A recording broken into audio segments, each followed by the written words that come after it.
At the beginning of the story, an old man was narrating the tale of a notorious killer named Jintian. He had murdered an entire family of 18 people. A group of children, along with their master, Hua, listened to the story with great interest. These 4 children were very good friends.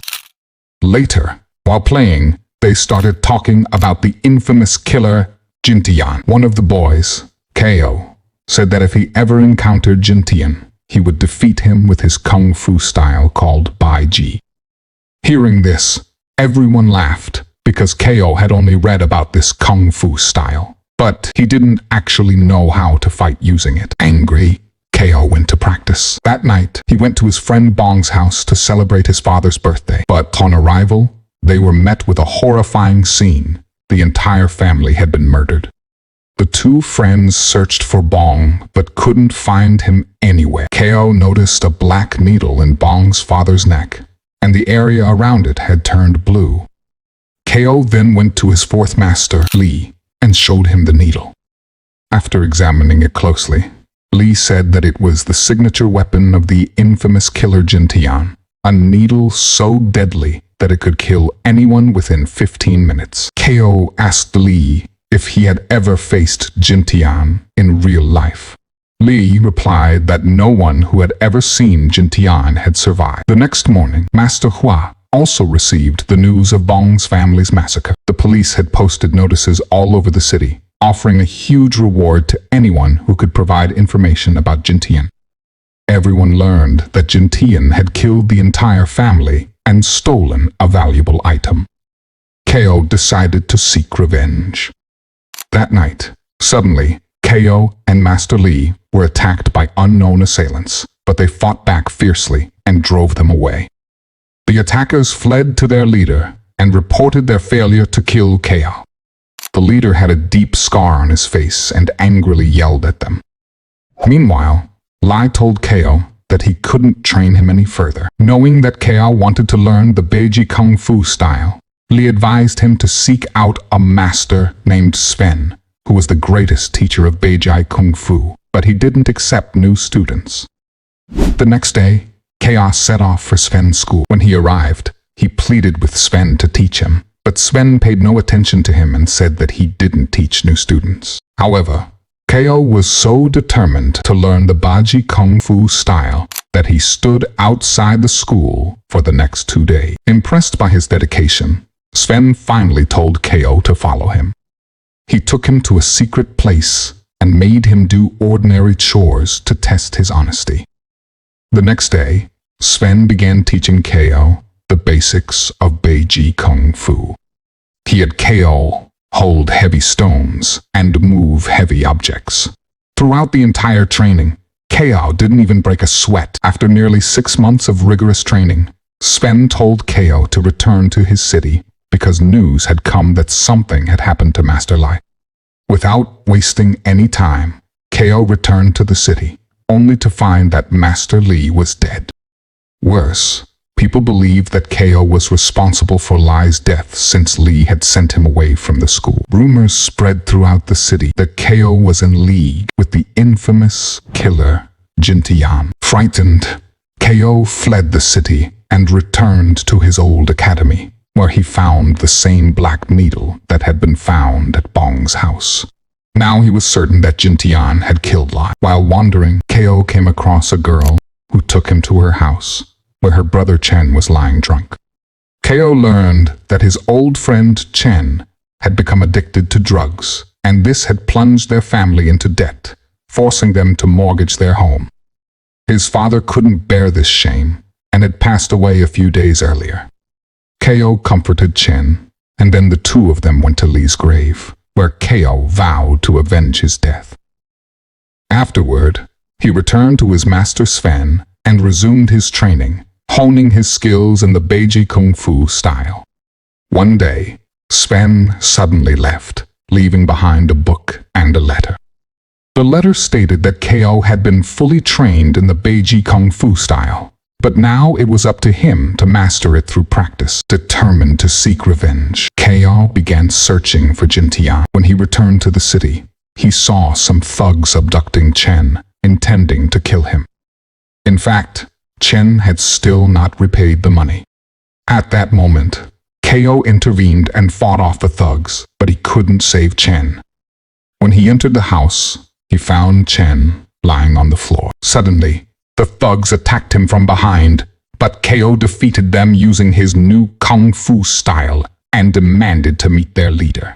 Moments later, the leader arrived, and it was none other than his own friend Bong. Bong accused Ko of murdering his entire family, but Ko denied the accusation.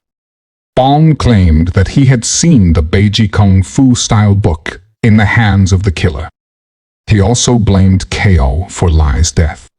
To prove his innocence, Ko showed Bong the black needle he had found at the academy, but Bong refused to listen and attacked Ko. During the fight, Ko landed a powerful punch on Bong's chest, causing a severe injury. Defeated, Bong left, but warned that they would meet again. The next day, Ko went to a shop and sold a valuable item to get enough money to free Chen from the thugs. In the shop, he noticed a pot that he had seen at Bong's house. He asked the shopkeeper who had sold it, but the shopkeeper didn't say anything. Finally, while leaving, Ko overheard some people talking about an upcoming boxing match where the winner would get a $20 prize. Ko entered the match with a blindfold on to avoid being recognized. Although some people there recognized him, they said nothing. In the first round, Ko easily defeated a samurai warrior using his Beiji fighting style. After the match, Hua invited Ko to his home and gave him a $30 prize. Hua then asked Ko to stay at his academy and teach his students the Beiji style, but Ko refused. He then went straight to the thugs to free Chen, but this time they demanded $50 instead of $30. Enraged, Ko started fighting with the thugs and eventually freed Chen. He also set fire to all their drugs to prevent them from ruining anyone else's life. After that, Ko carried Chen on his shoulder and left with Sven for the jungle. They arrived at the hut where Sven used to train Ko. Inside, Ko found the same samurai warrior he had defeated in the match. The black needle was also stuck in his back, and he had a locket in his fist, which actually belonged to Master Hua. Ko immediately rushed to the shopkeeper and threatened him to reveal who had sold the pot. Finally, the shopkeeper admitted that it was Hua's servant who had sold it. The next day, Ko informed his friends Chen and Sven about everything. Chen then went to meet Bong. Ko secretly listened to their conversation, where Bong was complaining that he had suffered a huge loss in the drug business because of Ko. Bong ordered his men to kill Ko. Meanwhile, Chen told Bong that he should trust Ko and that they could help him meet the real killer of his family. Ko confronted Bong and told him that he had discovered that Bong was the notorious killer Jintian. Hearing this, Bong laughed evilly because it was the truth. He attacked Ko, but at the right moment, Chen and Bong arrived. The three of them fought Bong, but Bong stabbed Bong with the black needle.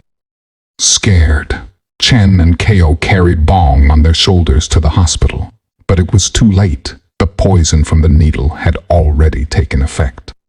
Ko and Sven then returned to the jungle hut, where Chaos started practicing with his master's book. After weeks of hard work, Ko went back to the city. One day, he saw something through a window that shocked him to the core. He saw his old master, Li, who had never died, living as Bong. Lai noticed Ko spying on him and immediately threw his deadly needle at him. Luckily, Ko dodged it. Li then stepped out of the room and revealed to Ko that Jintian was not a real person, but a fake name. Li, Bong, and Bong's father had used this name to rob the rich. But Lai had grown greedy and jealous because Bong's businesses in Hong Kong had surpassed his, so he decided to eliminate them one by one. After saying this, he attacked Ko, but this time, Ko easily defeated Li using his Beiji fighting style. However, instead of killing him, Ko handed him over to the police. In the end, Ko told his friends that he had caught the real culprit. The police also took Lai away. Before leaving, Lee handed Ko the book on the Baji Kung Fu style and said that he wanted to see him become a great warrior. Finally, the old man narrated this story to other children, telling them how Ko became the greatest Baji Kung Fu warrior. If you enjoyed the video, please like it and subscribe to the channel.